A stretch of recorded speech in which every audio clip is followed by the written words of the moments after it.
Have you ever finished a project and you didn't love it? If so, what did you do with it? Let me show you what I did when I finished my shirt. Let's get started. Hello everyone and welcome to Crafting with Delonda. It's me again, Delonda, and thank you so much for joining me today. A good friend of mine is retiring and I'm making her a shirt in addition to other gifts. I am going to show you how I made the shirt step by step. And I'm also going to show you what I did at the end because once I finished, I did not love it. As always, I'm going to take you step by step through each part of this process. And if you find it helpful, remember to like the video, subscribe to my channel, and turn on the bell for notifications because I do upload new content every single week.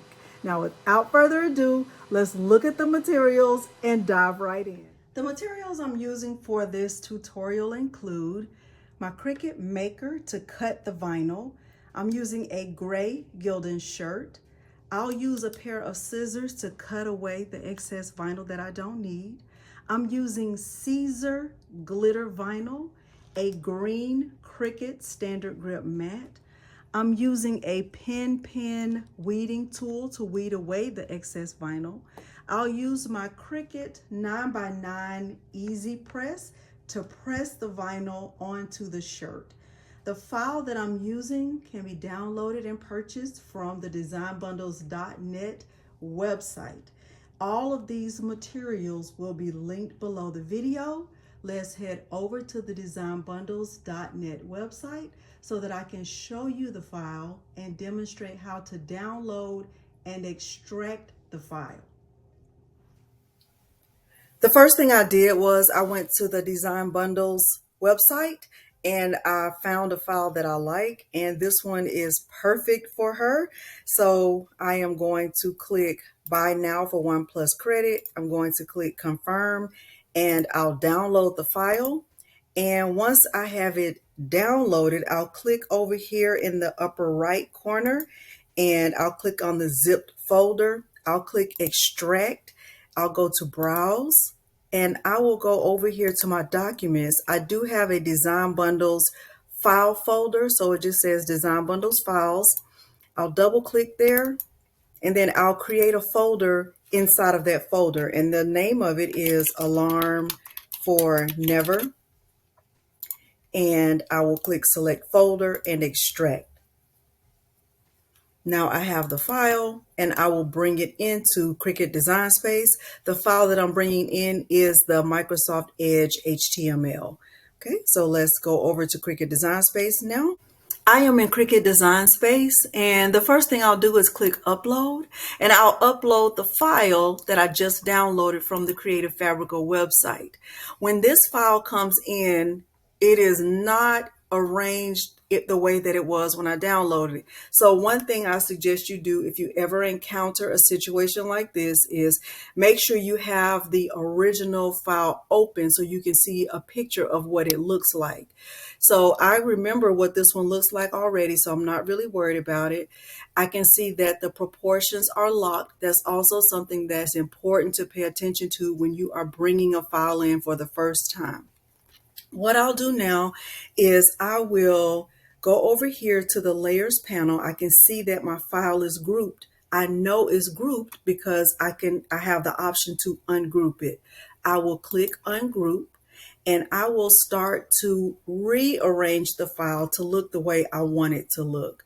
So when I look at my layers panel, I can see that I now have 1, 2, 3, 4, 5, 6, 7, 8, 9 layers. And I don't really need this file to be in 9 layers.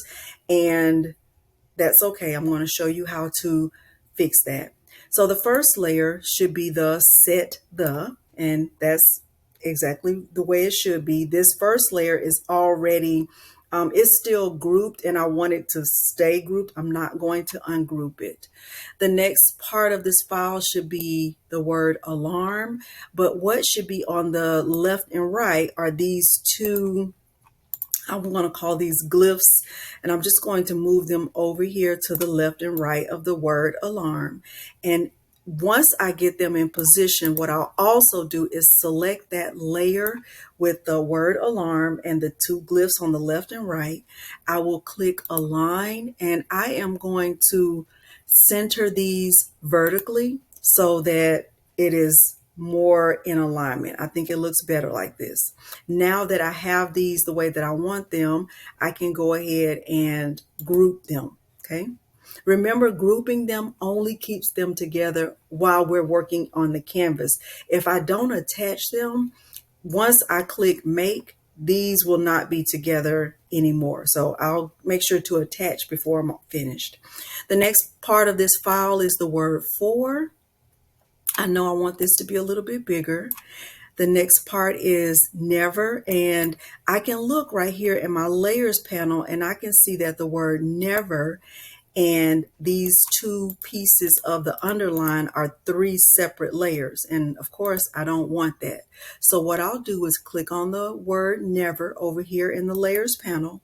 I'll hold down my shift key and I'll select both parts of the underline and I will attach them. I can move this over here. Now this looks good.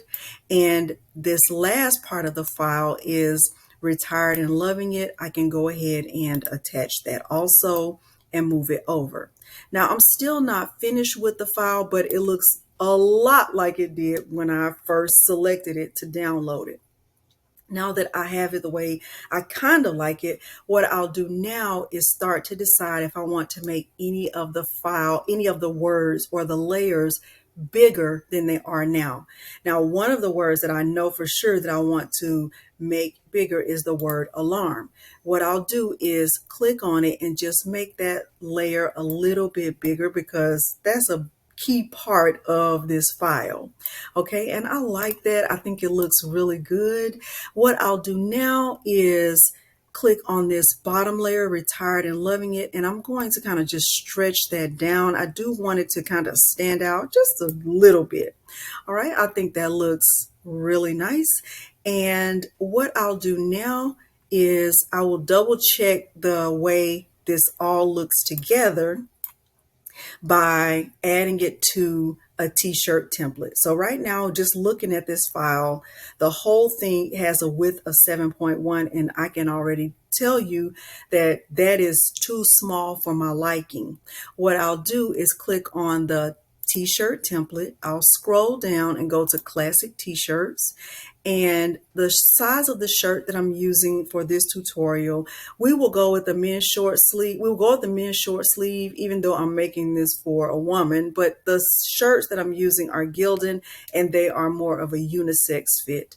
So I'm going to click on men's short sleeve and I'm changing the size to large. The color of the shirt that I'm using is kind of similar to this gray. Okay, now you can see that once I went to having a t-shirt template, the view on my screen changed to 25%, which is perfectly fine. Okay, so now I'll select the whole file again, and this will give me a better view of how the file or how the template will look on the shirt. And once again, I can tell that it's not big enough, but pay attention to what happened right here.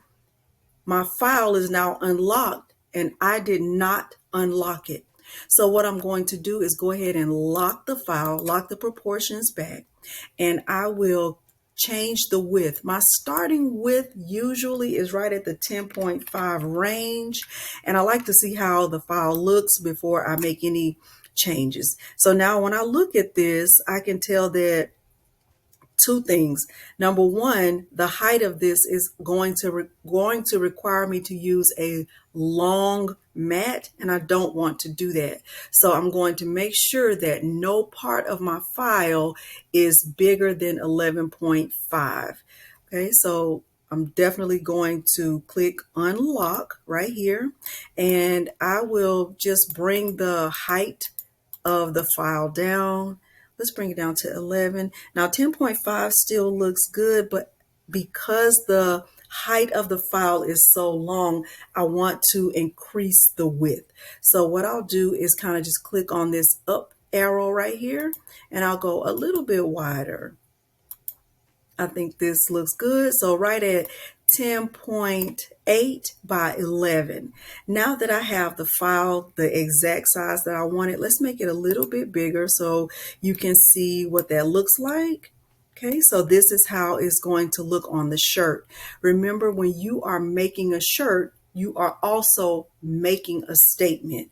And the goal is for people to be able to read the statement from at least 6 feet away. No one should have to come up close to you to see what your design says. And I think this is big and bold and it stands out. And I think the person who I'm making this for is going to love it. So now I'm finished with the sizing, and I will go ahead not only attach this, but I am going to weld this. So what I did was I clicked on combine and weld. Now I can click make, and I am going to save this just in case I need to make one for myself. So I'll call this retired and loving it. And let's go ahead and give it a size large. Okay. And we will save it. And now what I'll do is make sure to mirror my design. I'm going to bring it down just a little bit. I'm going to mirror my design. Remember, when you're using heat transfer vinyl, you should mirror the design. I'm going to select continue. I'm using glitter iron-on, and I'm using it with the default pressure. Everything I'll do from here will be back on the camera. All of my vinyl is stored and labeled like this. So whatever the brand is, I just put that on a piece of masking tape and I just tape it up. And when I cut a piece away, I just put the tape back on it. So I'm going to take the tape off. And since I'm using glitter HTV or heat transfer vinyl, this vinyl goes on the mat with the shiny side on the mat. So I'm going to put the vinyl down, face down, as flat and as straight as I can on the mat.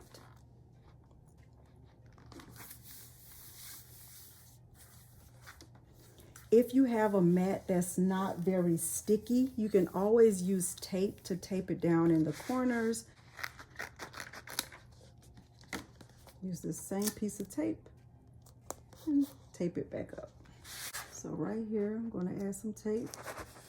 Just make sure you're not taping anywhere that will interfere with the design. I will add some to the bottom.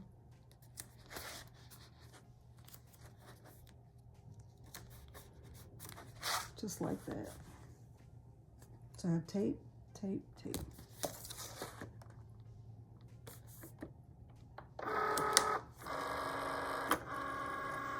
My design is mirrored in Cricut Design Space. And now I will press the flashing C. One of the documents that I highly recommend for any new Cricut owner to download is the Siser HTV application instructions. I am using Siser glitter vinyl, and according to the Siser glitter vinyl instructions, if I'm using an Easy Press, I apply the design at 320 degrees, but with an Easy Press, I will add 30 degrees.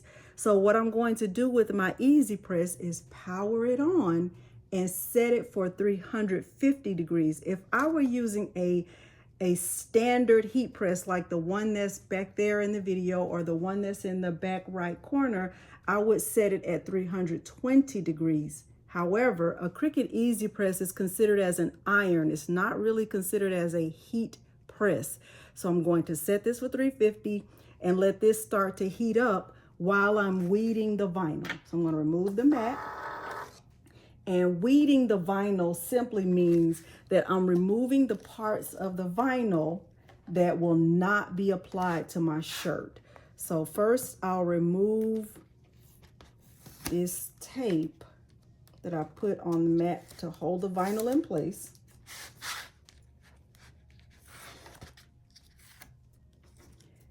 I can close this. I'm finished with this for now. And I'm going to start to just peel away the vinyl that is not going on the shirt.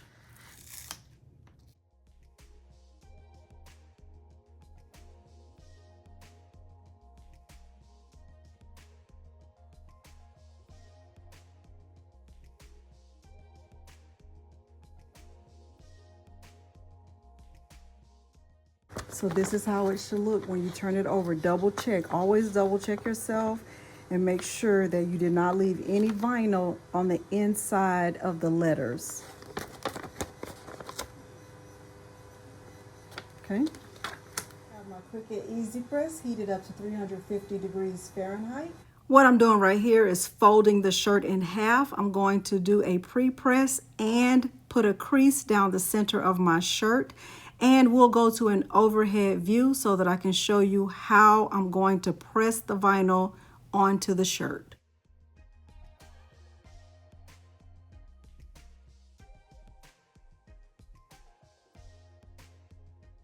We are at an overhead view. I have a crease down the middle. I'm going to start my design at 3 fingers from the bottom of the collar. You don't want the design of your shirt to be too far down. People should not have to look down at your belly to see what your shirt says. So I'm going to press this multiple times because my heat press or my Easy Press is 9x9 and my design is bigger than that. So I am adding a little bit of pressure here, but I'm pressing it multiple times to make sure that all of my vinyl is pressed firmly onto the shirt. 350 degrees for 20 seconds each time. I have finished pressing my shirt. If you're not using Siser glitter vinyl, make sure to follow the recommendations from the vinyl that you are using. Siser's vinyl can be peeled hot or cold. This vinyl is considered as warm and it's perfectly fine for me to peel it away. Now that I've looked at it, I really honestly cannot say that I love it, but I'm too far in. So what I'm going to do is go back into Cricut Design Space and create an outline or an offset, and then I'll press the offset on top of this layer and see if I like it better that way. I am really curious to know what you would have done in this situation, but what I did was I went back into Cricut Design Space, selected the original file. I added an offset and I brought the size of the offset down to 0.153. I clicked apply. So now if you look at my layers panel, I have 2 layers. I selected both layers and I clicked slice. I removed the top layer, which was the original layer. I just moved it over to the side and I knew I needed to keep that. The middle layer, I knew I did not need that. So what I did with that middle layer is I deleted it. And then what that left me with was the offset. What I did was I clicked on the original layer. I turned it off because I don't need to cut it again. And with the offset selected, I clicked make. I went back to the prepare screen and I mirrored the design because I'm still using heat transfer vinyl. I clicked continue and I selected the everyday iron on setting because I did not use glitter vinyl for the top layer.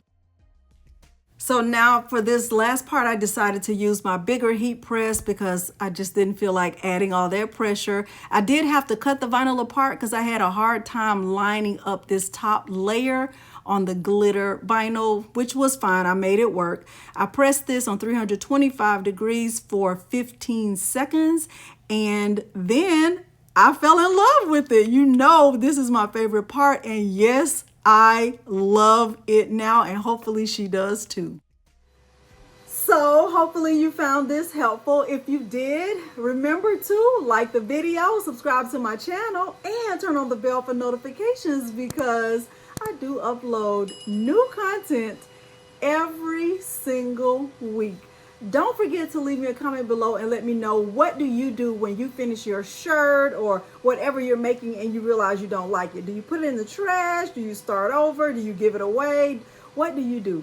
This time I just added an offset and I kind of made it better, but I would love to hear from you down in the comments below.